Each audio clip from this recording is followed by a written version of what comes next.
Namo tassa bhagavato arahato samma sambuddhassa.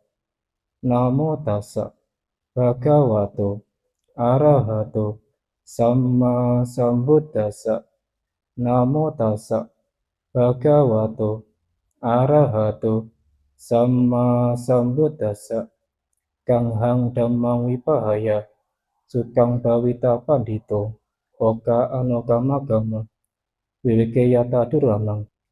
Dia yang bijaksana setelah meninggalkan hal hitam sepatutnya mengembangkan hal putih dengan tidak memunculkan kesenangan pada hal yang menyenangkan. Dikutip dari Dhammapada Pandita Wago syair ke-87.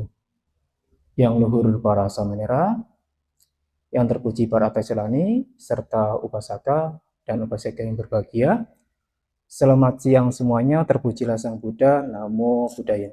Di mana kebersamaan ini terjalin dalam rangka untuk memperingati Hari Raya Waisak yang ke 2569. Di mana tema Waisak yang telah digagas oleh atau diwacanakan oleh STI yaitu kan kebijaksanaan adalah dasar keluhuran bangsa. Yang sama-sama kita ketahui bahwasanya peringatan Hari Raya Waisak itu adalah kita memperingati terkait dengan ketiga peristiwa agung yang terjadi di bulan Waisak. Di mana yaitu yang pertama memperingati hari kelahiran Pangeran Siddhartha. Ya, yang kedua yaitu memperingati hari Petapa Siddhartha mencapai kebuddhaan atau mencapai pencerahan sempurna. Dan yang ketiga yaitu berkenaan dengan memperingati Sang Buddha mencapai Mahaparinibbana. Nah, di mana ketiga hal tersebut itu merupakan peristiwa agung. Kenapa saya katakan peristiwa agung? Karena pada waktu hal itu terjadi, itu disertai dengan keajaiban alam. Yang dimana kalau kita ketahui bahwasanya ketika Pangeran Siddhartha muncul ke dunia atau lahir, itu kan tidak pada umumnya ya, kalau seorang bayi yang muncul ke dunia atau lahir ke dunia kan pasti kan menangis. Tetapi Pangeran Siddhartha kan tidak ya. Beliau muncul ke dunia atau lahir ke dunia dalam posisi berdiri, kemudian melangkah 7 langkah ke depan. Dengan setiap langkah itu memunculkan atau muncul bunga teratai atau lotus ya. Di mana bunga teratai ini itu kalau di dalam literasi Hindu, agama Hindu, itu diartikan atau disimbolkan sebagai makhluk yang agung. Orang yang di atas bunga teratai itu diartikan sebagai makhluk yang agung. Dan beliau ketika lahir itu mengucapkan deklarasi atau syair kemenangan, pekik kemenangan ya. Di mana yang kita ketahui di dalam kolam Baby Siddhartha ya, di depan Bawana Sabha. Itu kan ada ya syairnya yaitu Aku Hang Asmi Lokasa. Jeto Hang Asmi Lokasa, Seto Hang Asmi Lokasa, Ayang Antima Jati Nati Dani Punabawoti.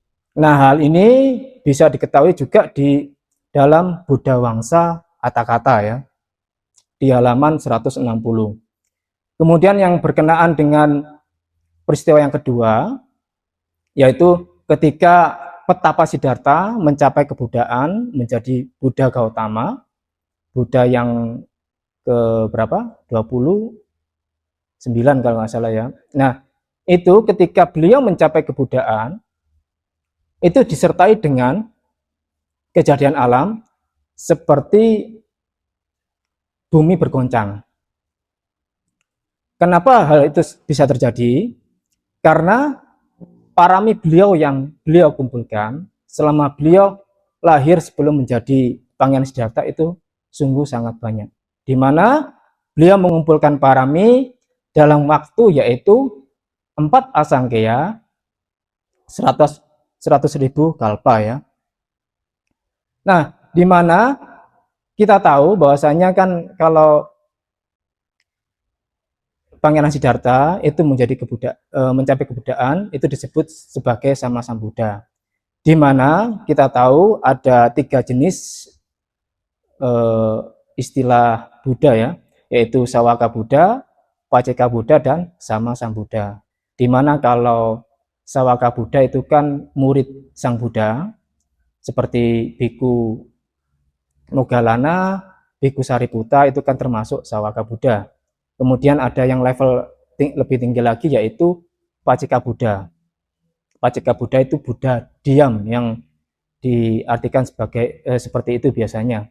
Kemudian kalau Sama Sambuddha itu seorang Buddha yang bisa mengajarkan dhamma sesuai dengan kecenderungan pendengarnya. Kenapa beliau sampai bisa menjadi Sama Sambuddha? Yaitu karena beliau sudah mengumpulkan parami sebanyak 30 parami. Jadi biasanya kan umumnya kita mengetahui 10 parami ya. Tetapi di sini parami kan ada tingkatannya ya. Di mana yang kita pelajari di dalam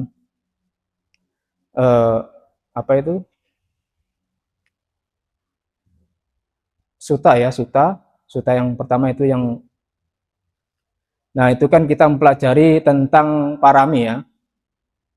Yaitu kan yang pertama itu parami, di atasnya lagi upaparami, yang paling tertinggi yaitu paramata parami. Nah, karena melakukan kebajikan seperti itu, beliau ketika mencapai kebudaan terjadi keajaiban alam ya, seperti tergoncangnya bumi. Kemudian kalau untuk yang ketiga peristiwa berkenaan dengan Sang Buddha mencapai parinibbana, mahaparinibbana atau pemadaman total. Nah, itu juga disertai dengan goncangan bumi atau gempa bumi ya, seperti itu. Kemudian untuk mengenai tema seperti yang tadi, tema yang digagas oleh Sangga Theravada yaitu kan kebijaksanaan adalah dasar keluhuran bangsa ya. Dimana dari pesan Waisak dari Waisak seperti ini, tema Waisak di sini kita bisa menelusuri bahwasanya arah batin kita itu kita mau bawa kemana. Dimana kita ketahui kalau kita mempunyai batin, kita condongkan ke dalam hal-hal yang kebaikan, seperti berdana, bersila, atau apapun yang pokoknya yang perbuatan baik, itu akan mendatangkan kebahagiaan.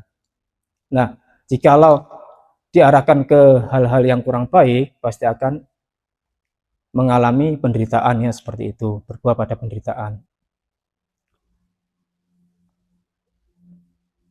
Nah, akhir-akhir ini kita kan ketahui bahwasanya di dalam diberitakan di sosial media, YouTube atau blogspot itu kan, atau web itu kan diberitakan bahwasanya terjadi bencana alam di tanah Sumatera, yang dimana bencana ini telah memakan korban sebanyak kurang lebih 1000 jiwa, 1000 orang.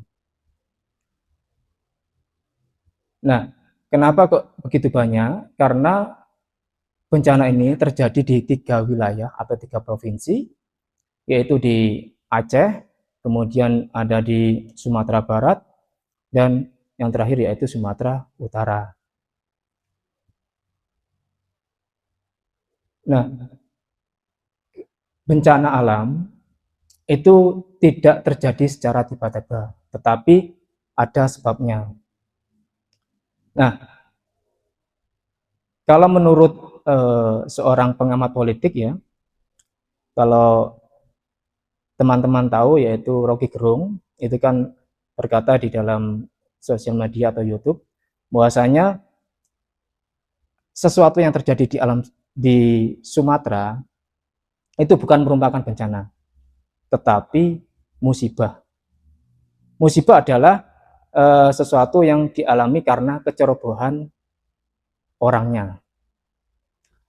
Karena apa? Karena kan waktu kita melihat banjir di Sumatera, itu air mengeluap mengalir itu disertai dengan sampah atau kayu, berupa kayu gelondongan ya, di mana kayu yang sudah dipotong-potong tetapi belum sampai diangkut ke pabrik sudah tergenang oleh air, ikut banjir, arus banjir ya, seperti itu.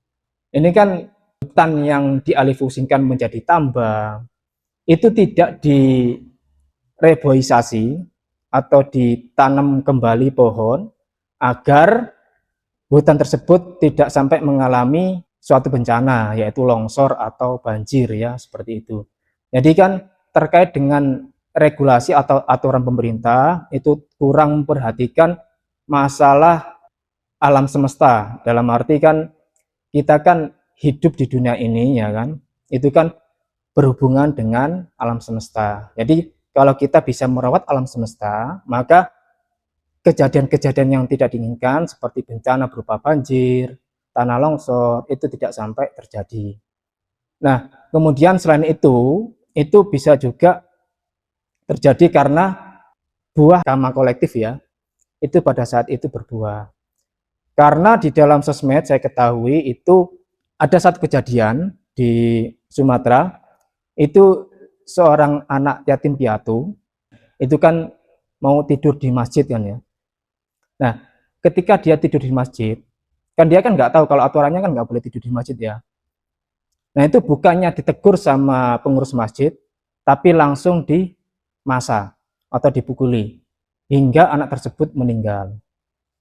Nah, kejadian ini dihubungkan dengan bencana alam yang terjadi di Sumatera.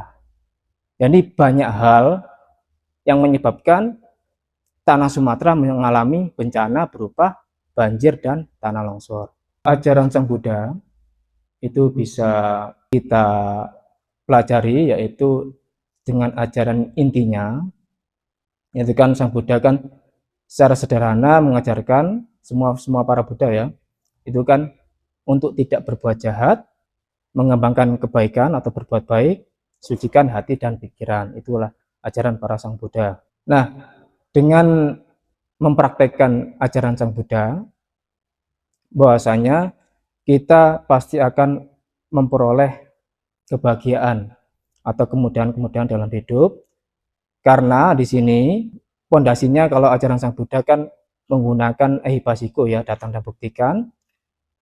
Nah, di sini landasannya yaitu dengan kebijaksanaan, di mana kebijaksanaan kalau kita artikan di dalam Buddhism yaitu ia yang memahami baik dan buruk dan memahami sebab dan akibat, di mana perbuatan baik itu kita ketahui atau kita pahami bahwasanya akan mengakibatkan kebahagiaan, dan perbuatan yang buruk akan menimbulkan penderitaan, serta kita senantiasa untuk melatih batin kita agar tetap tenang dan meningkatkan atau mengadopsi nilai-nilai luhur di dalam nilai-nilai Buddhism.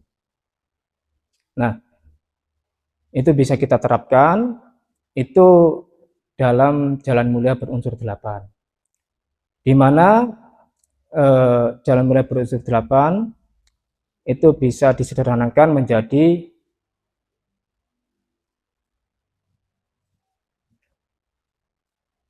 kelompok sila, samadhi, dan banya. Dalam kelompok sila, di dalam sila itu kita bisa, dalam sila itu kan ada dua, sila yang katakanlah yang pasif dan juga yang aktif. Kalau yang pasif itu kita menahan diri dari perbuatan yang buruk, ya kan? Entah itu perbuatan buruk dalam hal korupsi atau apapun, atau kalau di era informasi sekarang itu menyebarkan berita hoak, mengucapkan ujaran kebencian atau segala macam yang berhubungan dengan hal-hal buruk. Nah, itu untuk sila yang pasif, menahan diri. Nah, kalau untuk sila yang aktif itu berkenaan dengan perilaku kita atau perilaku kita dalam hal mungkin katakanlah berbuat baik dengan berdana atau pelayanan, waya wacak ya, atau penghormatan kepada yang patut dihormati, itu termasuk yang aktif. Karena kita memberikan sesuatu kepada orang lain. Kalau hanya sekedar menahan diri, itu sila yang pasif. Kemudian kalau dalam hal samadhi, itu adalah kita menenangkan batin agar kita senantiasa bisa berpikir jernih dan bisa memunculkan keputusan yang bijaksana, baik dalam hal kebijakan ataupun dalam hal kehidupan sehari-hari. Kemudian dalam panya, kebijaksanaan, itu kita bisa memahami bahwasanya kehidupan itu merupakan hukum sebab akibat. Di mana kalau seseorang senantiasa berbuat kebaikan, itu pasti akan memperoleh kebahagiaan, dan orang yang senantiasa berbuat buruk pasti akan mengalami penderitaan. Kemudian 3 hal tersebut, kalau kita senantiasa lakukan, pasti di dalam batin kita akan berkembang, yakni Brahma Wihara, yaitu berupa metta, karuna, mudita, dan upeka. Nah, dalam metta, kita bisa menyebarkan cinta kasih kita kepada makhluk lain tanpa membeda-bedakan. Kemudian kalau di dalam karuna, kita bisa merasakan penderitaan makhluk lain dan kita mencoba agar makhluk tersebut tidak menderita lagi. Dalam arti kita tunjukkan ke dalam tindakan agar makhluk tersebut bisa berakhir penderitaannya. Kemudian dalam mudita, kita itu belajar tentang agar kita tidak gampang iri hati terhadap keberhasilan atau kebahagiaan orang lain. Kemudian kalau di dalam UPK, kita itu bisa menjadi pribadi yang bisa tegas dan adil dalam memilih sesuatu atau berhubungan dengan orang lain. Dari tema Waisak tersebut, kita bisa ambil kesimpulan, yakni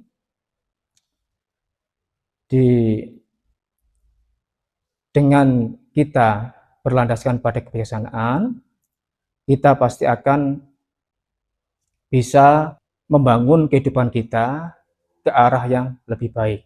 Kalau kita semua bisa mengembangkan diri dalam kebaikan, pasti dalam lingkup besar bangsa itu pasti akan bisa maju. Dan nilai-nilai luhur akan bisa terlihat di dalam bangsa tersebut. Sebagai penutup, semoga kita semua berkembang dalam Buddha Dharma, baik secara pengetahuan, praktik maupun pencapaian.